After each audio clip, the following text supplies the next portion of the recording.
नमस्कार, मी मनीषा MLA's रेसिपीमध्ये तुमचं स्वागत आहे।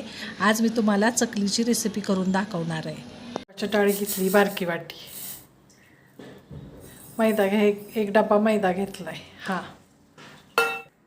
आपण ही डाळ धुवून घेतली आहे। आता हे कुकरला लावायची आणि हे पीठ असं बांधून घेतलेलं आहे। हे पण कुकरला लावायचं असं आणि मग ते शिट्ट्या झाल्यानंतर मग पुढची प्रोसेस। पण हा मैदा फोडून घेतलाय, आता हा मिक्सरला वाटून घ्यायचा आहे। आपण हे मिक्सरला वाटलेलं मैदा सगळा चाळून घेतलाय। आता पण हे तेल कडकडीत करून घेतलंय, ते मोहन घालणार। गरम तेल आहे त्यामुळे जरा हाताने करू। हे हळद, 1 चमचा तिखट, चवीनुसार मीठ घालायचं आहे आणि लसूण, कोथिंबीर, तीळ आणि ओवा।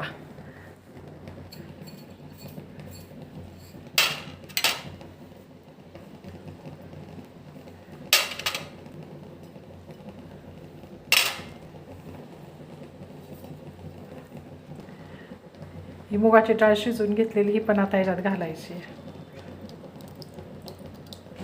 तेवढ्या ह्याच्यात आपण हे पीठ घट्ट मळले, थोडंसं पाणी टाकून पीठ घट्ट मळून घेऊया। हे आता हे असं पीठ मळून घेतले। आता हे 5 मिनटं भिजून द्यायचं आणि ह्याच्या आपण चकल्या करायच्या। शेवगा आहे, सोऱ्याला तेल लावायचं आणि हे पीठ ह्याच्यामध्ये आपण ह्या सोऱ्याने अशी चकली करून घेऊ। चेक करूया, तेल छान तापलं, किती काटे पडलेत बघा, छान चकली झाली आहे।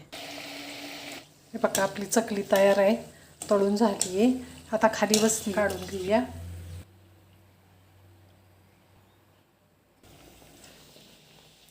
हे बघा खाण्यासाठी तयार आहे आपली चकली।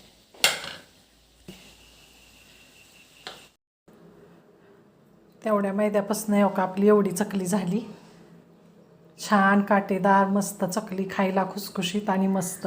तुम्हीही करून बघा। माझी चकलीची रेसिपी तुम्हाला आवडली असल्यास माझ्या चॅनलला लाईक, शेअर आणि सबस्क्राईब करायला विसरू नका। धन्यवाद।